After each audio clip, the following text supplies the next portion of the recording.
righty, welcome to The Big Picture. We have a very special guest with us today. I'm so excited to be here. Amy Stiegerwald. Yeah. Thank you for being here, for calling. Yeah, I'll be here for the next few days, and it'll be fun to chat. Absolutely. Well, did you have a good weekend? Did you do anything fun? I did. I went to the memorial, which was fun. Yeah. Hot, if anyone went to the memorial. Did you go on Friday? I did, yeah. Okay. I went during the day Friday. That was like the perfect day for weather. It was, yeah. I mean, I got lucky because I had friends that went Saturday. Yeah. And they got absolutely torrentially downpoured. Yeah, absolutely. I wanted to go this year, but I didn't buy tickets in time. But I wish I would have. We had friends who, were there, so we were meeting up with a couple. But it's just funny walking around and seeing so many different people. Like, you're like, oh, I forgot you. I knew you from Columbus. You know, you just like run into so many people. And it's kind of sad though that the Bogey Inn wasn't open for this year. I mean, it's kind of like, I feel like that's a huge part of the memorial that's been missing. I know. They do have a lot like going on. I feel like there's new things added every year though. Yeah. Like there's something here, there's something at this restaurant. Bridge Park has become like such a huge part of it too. I can't even believe Bridge Park. I know. Like, because it was literally a field basically, like a farm. It was a field. It was a literal field. And there was like a driving range where you could go hit golf balls. And now it's just a bunch of bars and restaurants. A mini city. Yeah. So very cool. What about you? What'd you do? I gardened this weekend. I had to get all my flowers in shape. Finally, it rained. Like, I was happy for the rain. I did see your posts. You have a lot of color. Yes. So that's nice. Bright color. It's making me happy, ready for the summer. It's terrible when you're in it. I feel like, especially when it's so hot, but when you're done, it's so satisfying. Yes, absolutely. So that was fun. It was kind of relaxing. I like getting outside and spending time out there. But all right, so it's Monday. I feel like it was kind of a busy weekend. It was definitely a little bit busy. With the memorial and everything, and honestly, it was kind of a violent weekend. So all across the state. Yeah, all across the state. So what we're going to be talking about today is the memorial tournament obviously has come to an end. We do know the winner, JT Poston. He got that $4 million purse, but we have an exclusive interview that Dom did with him yesterday, so that will be fun to watch. We are going to dive in deep about the violent weekend all across the state. And then we're having Goodwill Columbus come in talking about a new work initiative that they launched, and then we're having the Franklin County Dog Shelter in as well. Why, Amy? Yeah, so obviously my friends from Pet of the Week, we know them. They've got a lot going on, especially now that it's hot. Mm-hmm. A lot of important reminders about bringing your dogs inside. They also, we're about less than a month now from the 4th of July. Can't believe it. And we know that is a busy time, unfortunately, for shelters. Not for the best reason. So a couple preventative things they're doing now that you can do as a dog owner if you're listening. Yeah. To get ready. And there's going to be some puppies. Yes, I've so been stick around instructed for that. There might be a puppy. And then we have the former executive director of Local Matters. It was a nonprofit that's been around in Columbus for, years, since 1998. They unfortunately, ceased operations on Friday, so they're coming in to talk to us about the legacy that they hope they leave behind. Yeah. But let's switch gears. There was this really violent fight that happened at St. Catherine's Fun Fest on Friday. Yes. And a lot of it was caught on video. I do want to preface this with we did blur the faces because there are some minors in the video, but I'm just going to play this and we're going to react to it. They're really hitting each other.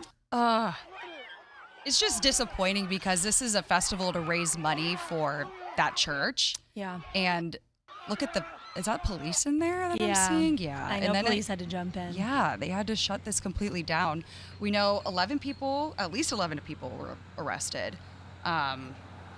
Basically, the mayor said that the event had to end early because of this, because crowd control became a really big issue and people were waiting in lines for rides, and there was a lot of traffic congestion as well. Columbus police are leading this investigation, but again, the mayor of Bexley said, quote, and this was posted on social media, both Columbus and Bexley police showed up to the event to break up the fights, helping organizers shut down the festival early and helping other attendees leave.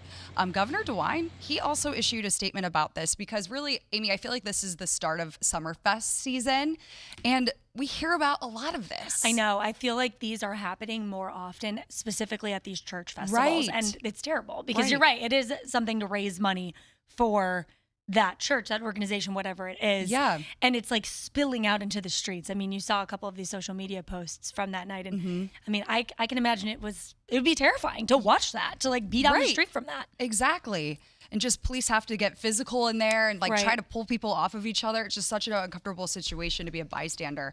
But Governor DeWine, he also put an issue out about this, and he said, quote, summer festivals should be safe spaces for families to spend time together without fear of violence, end quote. And I think he summarized it pretty well there. Yeah.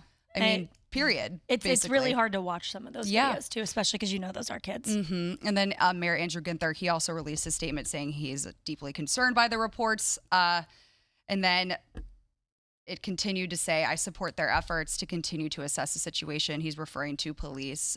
Their professionalism and commitment have my sincere appreciation.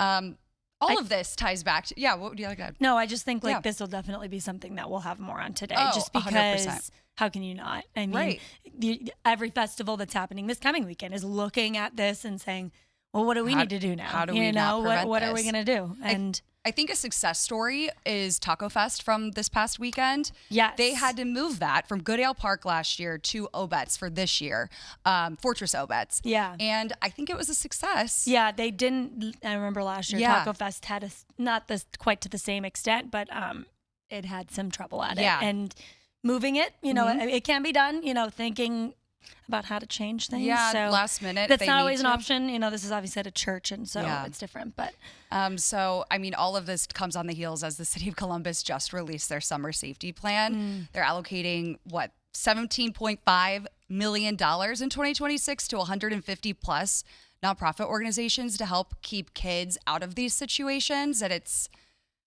already kind of not working. Yeah, it's a lot of money. Well, and I think a lot of the times when you see these, it's happening on a Friday night later. The programs during the day have to, they have to instill something in these kids to not be a part of that later on in the day. And then just another part of that is Operation Moonlight, and that's having brighter lights, but also like police officers in high visibility areas. Right. And I definitely think what happened at Fun Fest on Friday is another example of Operation Moonlight, because the police were there. They were ready to tackle this. They handled it relatively quickly, even though it just had to be shut down completely. So there was just so many people. Just so many people. Got so out of control. It's a crowd control thing. Absolutely. So, we will definitely be hearing more about that later today, I'm sure, as there's so many events coming up this weekend. I mean, the summer is here. Well, it's the time. I mean, and then we have Pride in 2 weeks. Right. It's something's happening every weekend, so we can't not talk about it. Yeah.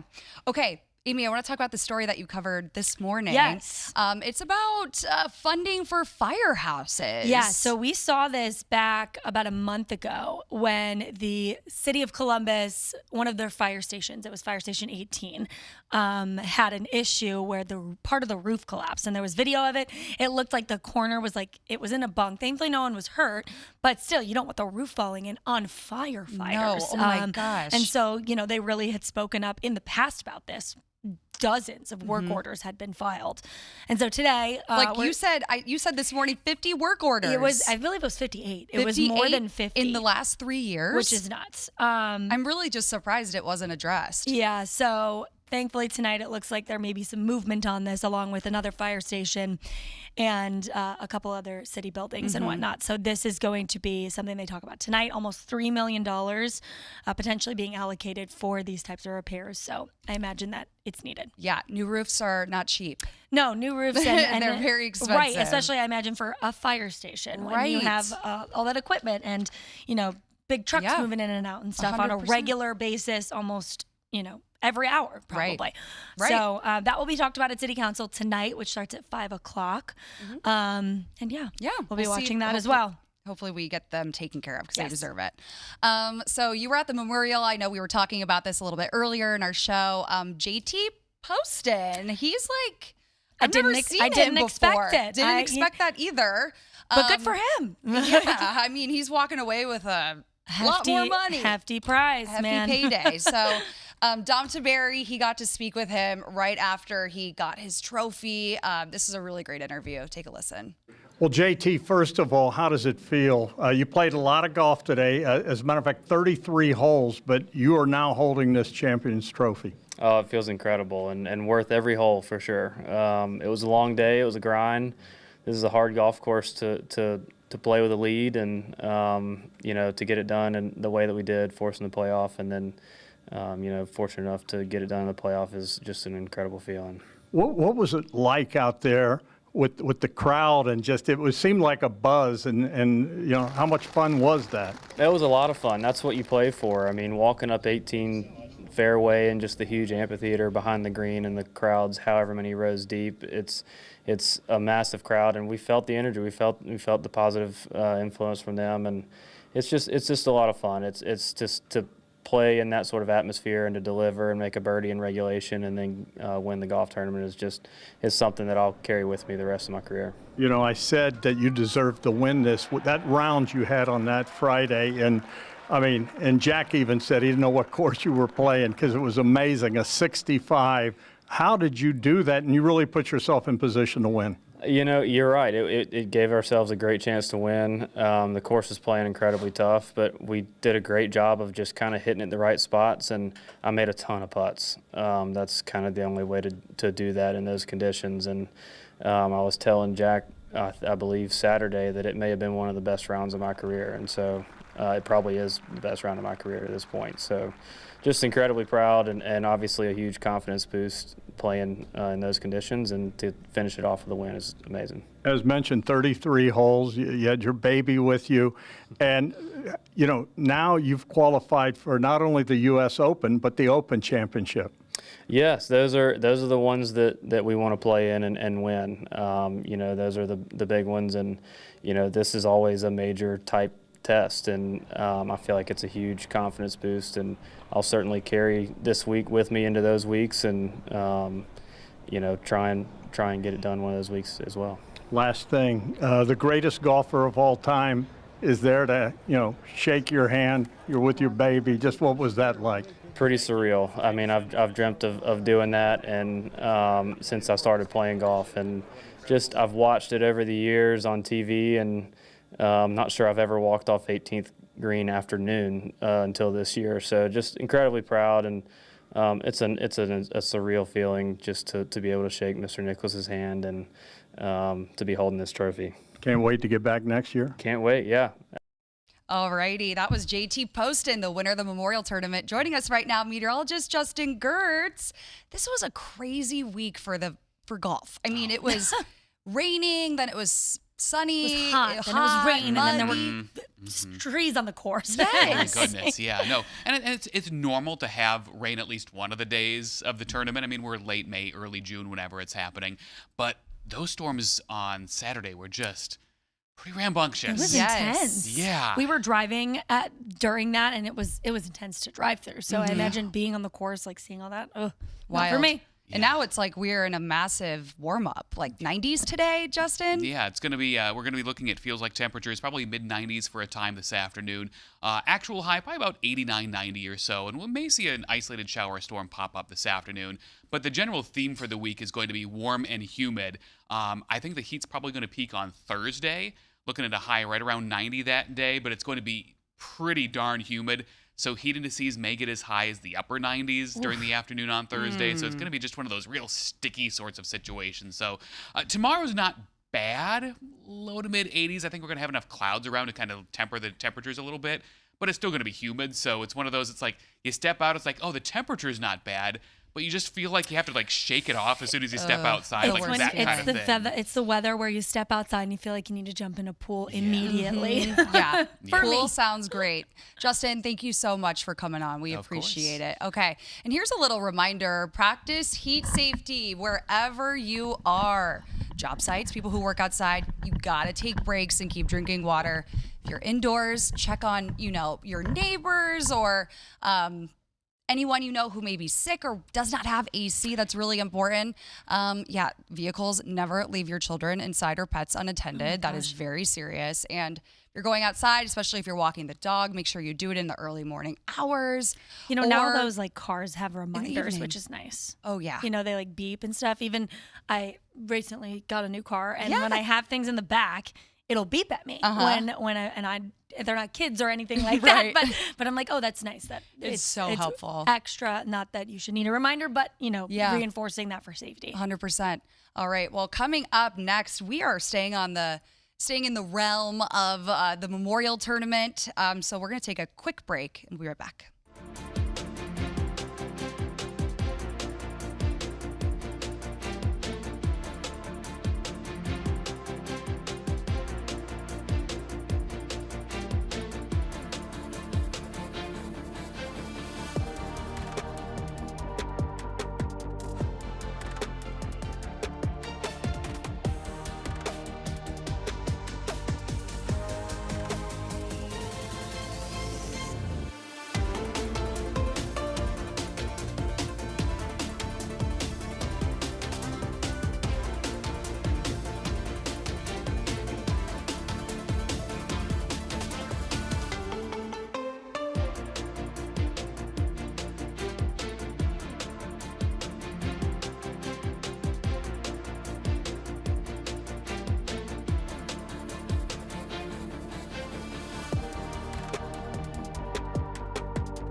Welcome back to The Big Picture. Jay Fox with the Ohio News Network joining us now. Good Monday morning. Hello. I get to be with my pal, Amy. Yes.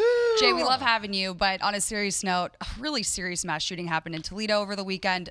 Amy was in Toledo. I was. My brother lives in Toledo. I mean, boy. this touches a lot of people here in Columbus. Any time that there is an event that is disrupted by violence, there's immediate panic and shock, and then there's the aftermath. And on Saturday afternoon, eyewitnesses at the 53rd Old West End Festival in Toledo say a massive fight broke out among juveniles who, quote, and this is what eyewitnesses say, they were attacking each other viciously. Then Toledo police confirm that gunfire broke out at about 5:37 p.m. around the Agnes Reynolds Jackson Arboretum.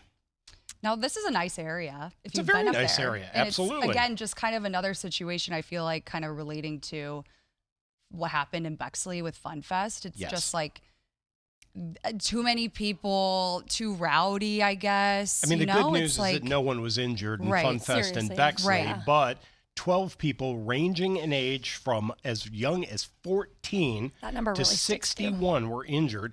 2 were in critical condition, but those 2 are now all 12 of them are now in stable condition and expected to survive. Oh my gosh. And this is, like you pointed out, this is an area. So I used to work and live in Toledo for a while. And this is a festival that's always such a good time and brings a lot of different people. Oh, absolutely. People out. come from Fort Wayne, Yeah. Detroit, Columbus, And Cincinnati, it's all such over a the cool place. display of art. So to see this happen is Now, really when exciting. this first happened, the initial reports were that this was a mass shooting at a public event. As we have now learned, these were simply two individuals that were involved in a scuffle that pulled out weapons and began to shoot at one another. The reason that there were casualties is people got caught in the crossfire. So anytime you're at an event and gunfire breaks out, people start running for cover. Well, that's what ended up happening, is as people were running for cover, they got hit. The sad part about this is that the majority of the victims were in their early 20s and they were innocent bystanders. So do they know who did this? Well, no, they don't. The first thing they did was they shut the event down because it would have been irresponsible to continue the event. The second thing that they did was immediately look at cell phone camera data, all of the surveillance data, and then the city council president from Toledo happened to be nearby when it happened, so she had to respond to this. It's definitely very upsetting. And again, thankfully, there were no, everyone is going to be okay that was injured out of this, but it's still, the number 14 years old sticks with you. Yes. And but I think it goes back to, like, I have family there. Yeah. I hear that. I see that headline, and it makes my stomach drop. But this is not the first time we've heard this. No. Right. We heard this at Paycor Stadium in Cincinnati. We've seen this happen at events in Columbus and Cleveland and Toledo. It's an epidemic. So the question begs to be answered, how can we prevent this from happening going forward? And I think that there's a big question mark with that. Well, I mean, one of the things is to perimeter the event. So if you put a fence around the event so you can only get in and out one way, at least you can check people in as they come. If you have some kind of weapon system like a metal detector, screening, that's a big deal. Making sure that visible policing and surveillance is there. And then one expert said that these events should have what's called violence interrupters. I've never heard this word. Oh, I've heard it. Yeah, I have. Do you know what it means? Yeah, it's basically people who are trained police officers who are trained to basically not dress like police officers, and they work with people who are from this neighborhood, from the neighborhood, to kind of intervene in these situations. Yeah, these are situationally aware, trained people who escalate or who are trained to de-escalate gang violence and any kind of person-to-person conflict. They're used a lot in domestic violence response. So better lighting, emergency checkpoints, even age restrictions are being discussed. And as we learned from Taco Fest last year in Columbus, That's what we they were just had to talking make about. it an 18-plus event just because of that. And they had to physically move it. It was at Goodale Park, Correct. and now it's at Fortress Obetz, which to what you guys just said, like, people have to go in one way. Right. And then out one way. I think the challenge with this particular event is if you're familiar with the area, it's kind of like an open parade. It's kind of like the Doodah Parade, I That's guess. exactly right. If you're, and you can't put a gate at someone's No. on a Anyone street can show for, up. You, like, you would, you yeah, would literally have to relocate the event and Right. fence it in. Exactly. Not a fun time for the No. folks in Toledo. Our hearts go out to them. Absolutely. Thoughts And and hopefully prayers. they're able Absolutely. to find those people Yes. responsible. Yep. Okay. Absolutely. Jay Fox with the Ohio News Network. Thank you and happy Thank Monday. you. We'll be Always. right back.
right, welcome back to The Big Picture. We have two very special guests with We us. do. Oh my gosh. Who do we have here? This is Dwayne, and Yeah. then you can tell us who this is. Yeah, this is little Teddy.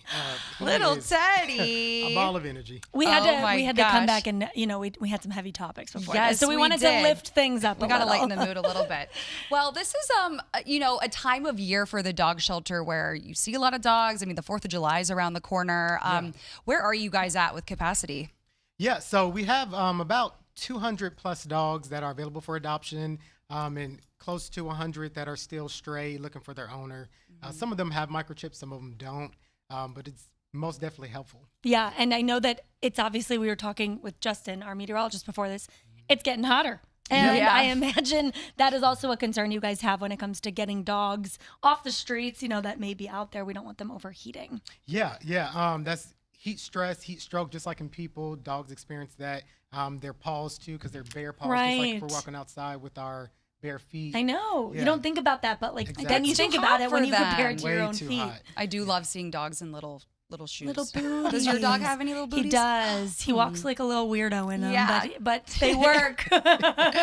So you guys have an event for microchips coming up. Can Yep, you tell so us some more details about We've that? got a microchip clinic coming up, where your dog will get free, get a free microchip, and it's first come, first served. And it's super helpful because, like you mentioned, it's summertime, dogs are out. We want to get them home quickly. Also, the 4th of July will be coming up around the corner. We all know how those red, white, and boom happens, and dogs get the running because they're scared, get out of the gates. Right. But as soon as we can scan that dog in the field and get that information and get them right back to you is ideal. And Yeah. so- Give us some perspective about the 4th of July in particular. I know that, you guys are always very busy, Yeah. but 4th of July can get kind of crazy. Yeah, it can. So, I mean, we normally take in about 25 to 30 dogs a day, which is a lot for the shelter. But around 4th of July, that goes up about 25 to 30% Oh my gosh. of intakes. And so, That's a lot. yeah, that is a lot. And so we run promotions and things like that to encourage owners to come or give them more time to come look for their dog.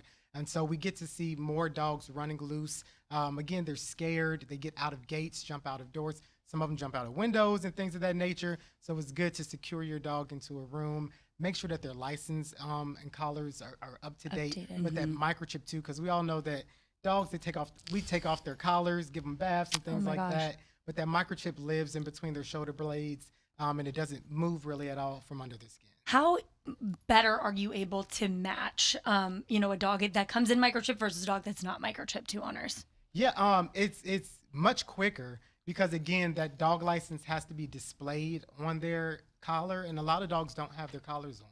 And so we're able to do it right away. So we scan it, call a number, they tell us the information, and we get to call the owner right away, right there in the field in a matter of minutes, really.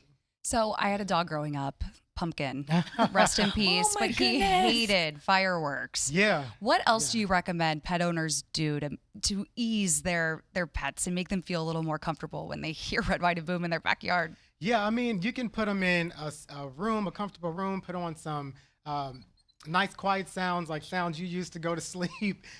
There's also prescription medication that your veterinarian can give to your dog, like trazodone and things of that nature, to help them be calm during those hours. They have thunder shirts. Oh that my you gosh, can the put on. thunder shirt. What are thunder shirts, You've never guys? seen I've the never thunder heard of shirt? that. It's like this blanket that it's like a blanket slash like harness slash Yeah. thing. It Like just a weighted blanket? yes. Almost. Yeah, kind it's like of. giving you a big hug, making Supposed you to feel make them feel so comfortable. secure. I remember we Aw. watched my aunt's dog one time.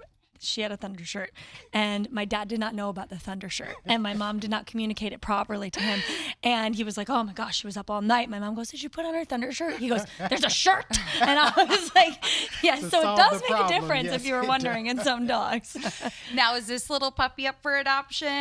He actually has one adoption hold, and Someone's already interested. somebody's interested. Imagine I mean, how that. could you not be? Yeah. Look at his little face. I love it. Look at He look at matches the camera. microphone. There we go. It's like a little mop. You're so Yeah. cute. And his name being Teddy Bear is just so fitting. I know it's perfect, and he loves to snuggle too. So he's a perfect little teddy bear. He looks like Angela Ann's dog. Really? Angela Ann has two dogs, Aw. and for context, one time she walked out of Bless Bless you. you. she got she saw one that we did of Pet of the Week, and she was like, "Oh my gosh, what dog is that? And my gosh. every time one comes in like Really? this, she's like, bless Make you, you sir. sneeze. Oh, those She's, allergies. like, so interested. Yeah. So I literally almost adopted a dog from your Pet of the Week yeah, you guys, segments. It every was this time they older come bulldog in, they're you guys like brought walking Yeah. in, everyone's interested. I'm like, you got to go to the shelter. I Yeah. know. Yes. Pet of the Snatch Week. You 'em got to up. snatch them up. Yes, and so many people would message me on Facebook after your segment would air on the weekends and be like, "Is this dog Is this available?" dog available? I'm like, "Yes, go there, Go- go Head them on immediately." over, yeah. Teddy bear, thanks for coming. Yes, awesome. We'll be right back. Bye.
right, welcome back to The Big Picture. We have another guest today. Joining us, Ryan Burgess. You are the CEO of Goodwill Columbus. Thank you so much for coming on today. Thanks for having me, and I don't know if I really want to follow Teddy, but I'll give it He's my got best a tough, shot. tough Yes. furry friend act to follow. Absolutely.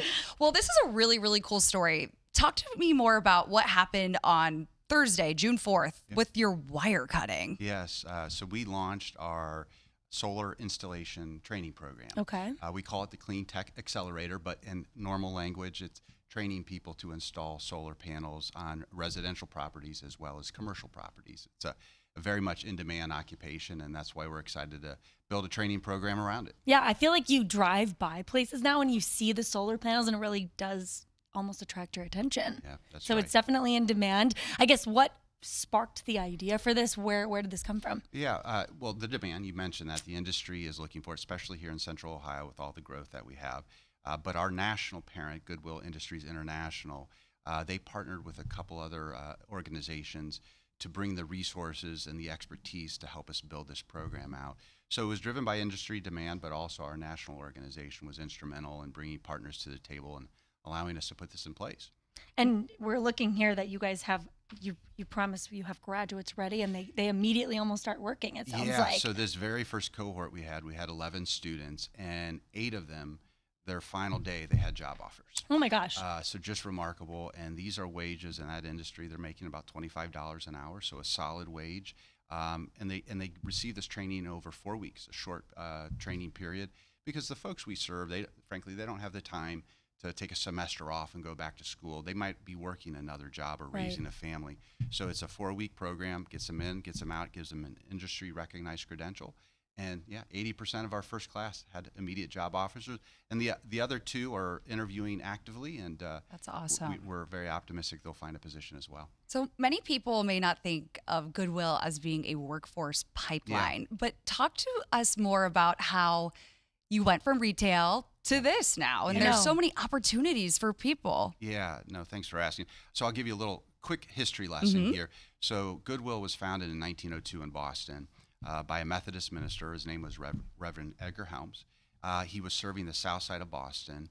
And when you think about 1902 in our country, it's when all the European immigrants were coming in to our country.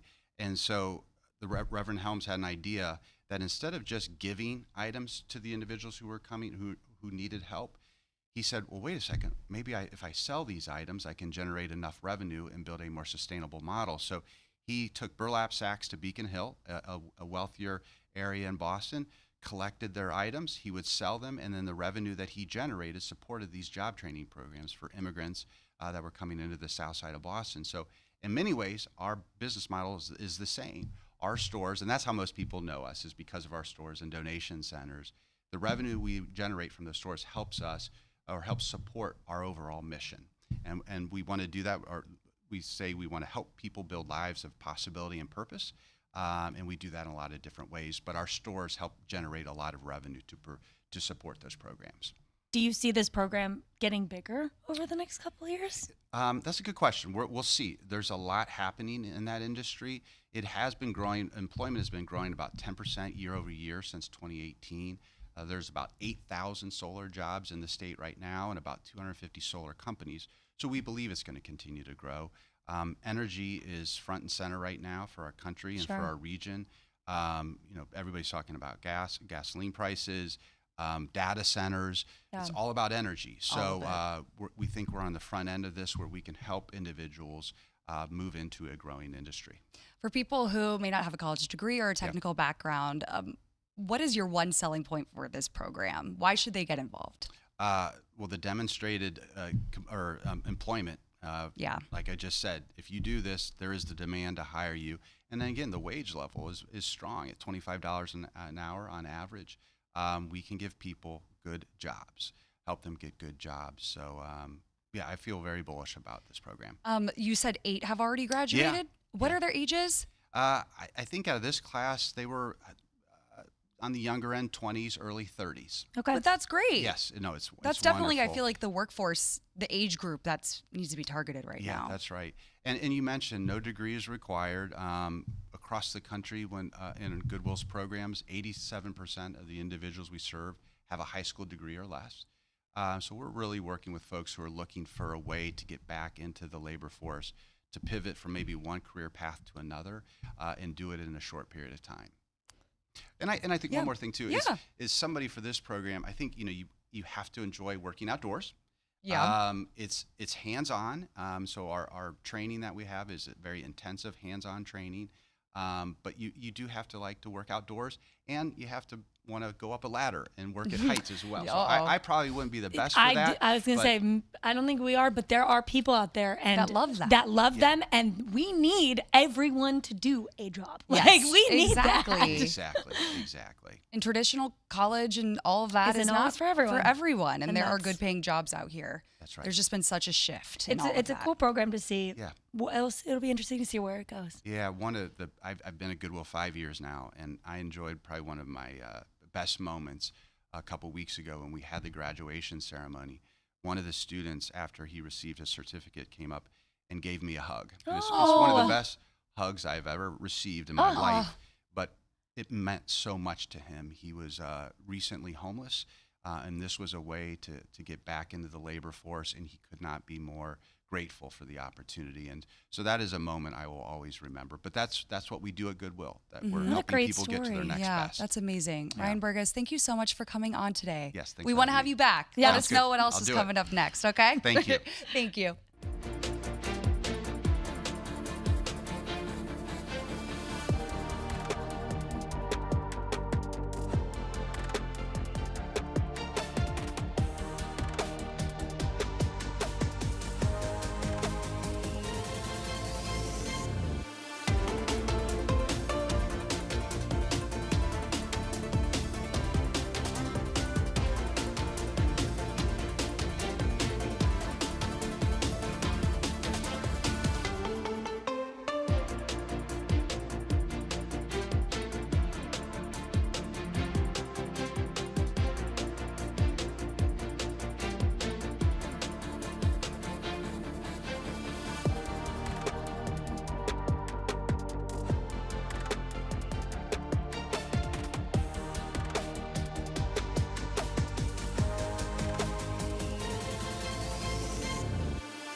Welcome back to the big picture. We are, the Memorial Tournament's over. It's quiet in Dublin right now. They've got a lot of cleanup, which to is do. sad. I know. It's so fun every year. But I want to talk more about the economic impact of it. I know when we were talking, I remember Bridge Park being a field. Yeah. Back in the day.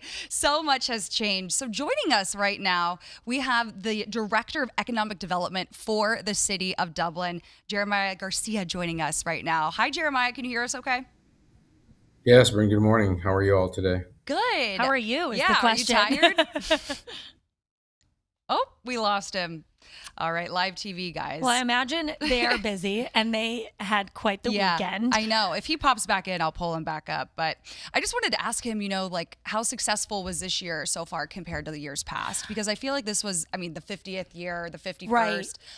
It's a big year. It was a big year. It's a big year, and I feel like we were talking about earlier, things kind of pop up. It seems like one new event almost every year, one little thing, but all those little things add up, and all of a sudden, oh look, there's something going on at Bridge Park that's a giant, party that families can go to. Mm-hmm. That is in addition to the tournament, in addition to everything that's happening at the golf course. I know I went on Friday and walked not the entire course, but walked a decent chunk of it, and it's just miraculous to see how many people are there. And so many volunteers it takes to put it on. Oh my gosh. I was saying if my mom was from that area, she loves to volunteer at an event like that. She would be there all weekend, especially because she loves golf. But yeah, it really does take a lot of people to put that on and to make it happen. And people, it'll be interesting to see this week as things come out, as the numbers from how many people went to the tournament, how many people went to Bridge Park, what did the businesses see with this? Well, we're going to take a quick break. We're having some technical problems right now. I'm going to get this video thing figured out, so we'll be right back.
To the big picture, we have our guest, Jeremiah Garcia, with the City of Dublin. Oh, he just hopped out again. Oh my goodness. Uh-oh. We are just really having technical it's difficulties. Monday, you guys. Well, you know what, Amy? Let's switch gears. Let's talk about the Tonys. Yes. Oh my gosh. We were both talking about this morning when we came in. And when I saw it on the lineup, I was like, oh, I am ready. I have thoughts. I'm a former theater kid. What are they? First of all, Pink. Yes, she killed it. She killed it. I mean, I didn't doubt her for a second because I didn't she's either. Like everything. But I think people were like, she's so random, and she even knew. She acknowledges. She's like, I'm random. To be honest, no, but Moulin Rouge in that song she has, Moulin Rouge was on Broadway this year. So it was a big deal. It fit, and I loved I saw a comparison to the 20th, I think it was 2013 when Neil Patrick Harris opened it, and he had like every musical come in. They were like, and it's the most iconic Tony opening of all time, and they were like, this compares to that. This is the first time we felt that energy, and I agree. I love how she's always just like hanging from the ceiling. She's always doing something. To do that. I have been a Pink stan, and I think she should do the Super Bowl halftime because I think she'd be excellent. Ooh, yeah. That would be really but yes, cool. Killed it. Well, here's a package from CBS's Jared Hill with a recap. Look at me, way up high. From a high-flying ode to classic Broadway to an electrifying rendition of Lady Marmalade, Pink kicked off the 79th Annual Tony Awards at Radio City Music Hall for Best New Musical. John Lithgow won the first Tony of the night for Best Lead Actor in a Play with his role as controversial author Roald Dahl in Giant. The other gentlemen in my category, you're all marvelous actors. You all deserve this. I got it. Leslie Manville took home the award for Best Lead Actress in a Play for Oedipus, while Best New Play went to Liberation, which looks back on more than a half a century of feminism. Thank you for believing that an ensemble play about women's lives belonged on Broadway. The 2026 Tony Awards comes as Broadway wraps its highest grossing season to date, supported by big-name productions with big-name celebrities, but still, attendance held strong. It's live and it's raw and it's scary. Performances from the 26 categories showcase the best of the Great White Way, including musicals Titanic, Schmigadoon, Cats, the Jellicle Ball, and Ragtime, which won the Tony for Best Revival of a Musical. The night also celebrated Broadway milestones, like a medley honoring nearly 30 years of the Chicago revival on Broadway. No one brings it home like the people who give us live performances on Broadway. Queen Latifah played matron Mama Morton in the Oscar-winning 2002 film adaptation. Jared Hill, CBS News, New York.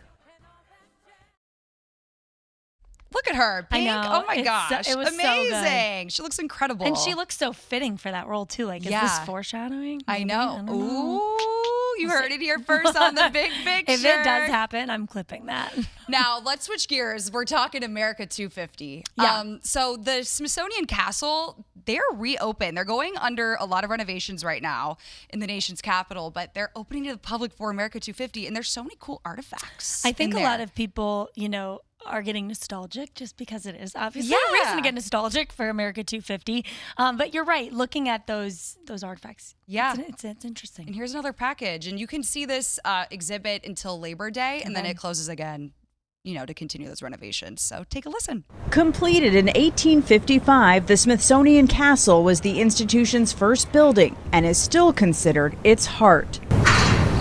Closed for extensive renovations, the doors are open temporarily for America 250, giving visitors a look inside its Great Hall and showcasing a one-of-a-kind exhibit. What we wanted to do was then to do something intimate here that would allow the public to understand that America is both a place and an aspiration. Secretary of the Smithsonian Lonnie Bunch showed us objects he selected to tell that story, starting with the desk Thomas Jefferson used to write the Declaration of Independence. What's so powerful is it's a small little desk. But from it, Bunch says Jefferson wrote words that continue to shape a nation. The goal here is to make the argument that America is a work in progress.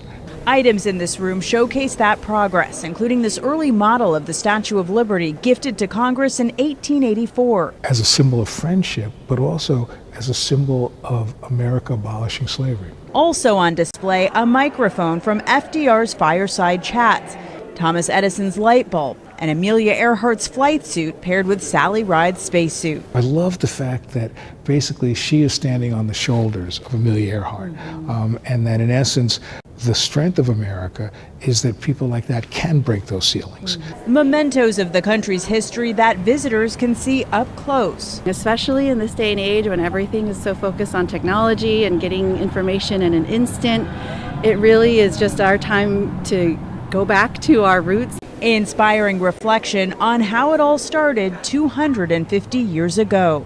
Natalie Brand, CBS News, Washington. pretty cool. I'll go check that out. In person. I also love that like big history and point. stuff. I wanted to be a history teacher at one point. Oh, really? Yeah, didn't happen. Yeah. But, oh, well. Here we are. Here we are. Okay, we are going to figure out these technical difficulties one more time, but we're going to take a quick break. Happy Monday.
Welcome back to The Big Picture. 9:54 your Monday morning. Joining us right now is the Executive Director of Local Matters, Yolanda Owens. Thank you so much for coming in today. Thanks for having me. Was Friday an emotional day for you guys? It was. It really was. Yeah. It was a way to connect with community in a really beautiful way. We had been doing that specific event for, I think, about 4 years now in Whitehall. And so it was kind of the end of the way we know it right now, right? And so we're still working on placing our programs with other nonprofit organizations to be able to continue the work in other ways. So while it might not exist in that exact same format, in that exact same way, we hope to see it continue in other ways. So for people watching who may not be familiar with Local Matters, which I think a lot of people are, you guys started all the way back in 1998, and you were offering fresh veggies, fruits to underserved communities. Correct. So the idea started back in 98 with our co-founder, Noreen Warnock, but we were incorporated in 2008. So about 10 years later, after she did a lot of groundwork with our other co-founder, Michael Jones, and that's when they actually incorporated and created Local Matters as it exists now. And so, we started off doing food education work initially, moved into food access because we can't teach people about food when they don't have access to it, right? Sure. So equity through that space of food access, doing advocacy work, starting things like the Local Food Action Plan, and working with the city and the county in that. And then that moved into the food rescue work, which is our last program that we added back in 2024. So when did you realize, we're going to have to cease these operations? When did that happen? So I came into this role as executive director only last year. So I've only been in this role for about 13 months. And I came in, and it was a really tough time last year with a lot of the funding cuts, especially in the federal space. And one of the things that was really big for me when I came into the role was looking at how we were funded. And that was a thing that we were trying to work through this whole time that I was here, of shifting what that looked like. Thank goodness we were not an organization that typically got a lot of federal funds, but that still affected us in ways where the folks who were getting federal funds were now coming into the spaces where we typically got our funding. So getting funding from the city, from the county, from private foundations, from corporate foundations. And so those areas became more and more crowded with folks who were lacking funding from that federal space. And so it just made things really difficult across the board. I mean, we aren't the only ones who are suffering or struggling in this way. And that's kind of what the messaging is what does this look like when this is happening across the board? We were just kind of one of the first larger organizations or long-standing organizations where this has happened to, but unfortunately it's going on across our whole entire community. And would you say this is happening at a time when, need is high? Oh, absolutely. The need is extremely high. I mean, we all know when we go to the gas station and we see what those gas prices and what that looks like, and what we have to recognize is that affects everything across the board. So that's affecting, transportation and getting to and from, but our food and how our food gets to our plate, right? Because most of our food, I mean, we do have an amazing agricultural sector here in the state of Ohio, right? It's our number one industry, but a lot of our food is coming from all of these different other places because that's the system we live in now, right? Mm-hmm. And so those things are increasing in price too, and that's hitting people both sides. And I think going back to your original purpose, the healthy food is really what sticks with me. Getting access to that for many communities is what's tough. No, it is. It's definitely, it's hugely tough because those are the foods that we're seeing that are going to be more expensive, that fresh food, because that's being transported constantly and those prices are rising just the same. We're seeing that. We're seeing, difficulty in the market around like jobs, and so more folks are needing things like SNAP benefits or just a little bit to be able to get them to the next steps to getting the pantry, getting affordable fresh foods. And so it's really important, and the need is definitely increasing. So it's really difficult to see the cuts in these spaces within the nonprofit sector, as well as seeing it personally with Local Matters. So what's next? So I think our biggest thing right now is what I'm really trying to do is care for not only the mission of the organization, but the individuals that work there as well. And so our biggest thing is trying to figure out how do we take our programs and find mission-aligned organizations who are willing to take on this work, right? Who are saying this is a program that is already packaged. It has an expert that goes along with this program. How do we take this on and be able to continue this work, right? So finding those other mission-aligned organizations who may not have been impacted in the same way that we have been, and being able to keep that work going on. And then with us doing that, I will figure out something, because that was one of the things. I love food, and that's kind of my jam, and people always have to eat. So I was like, I will figure something out, right? Absolutely. It definitely made an impact, that's for sure, it really did. Across the community. And, doing that work, working to find, where things are going to align, I'm sure, is not easy either. But it's not. Yeah. It's not. But I will say, since we made our announcement a little over a week ago, we have had absolutely amazing, organizations who have come out and said, hey, we're interested in taking on this aspect of the work or that aspect of the work. And so trying to figure out what makes the most sense, where it aligns best. That's great. Yeah. Yolanda, unfortunately, we are out of time today. But thank you so much for coming on, and wishing you the best of luck in the future. Thank you. All right, that's it for the Big Picture today. Amy and I will be back tomorrow at 9 a.m., so we'll see you.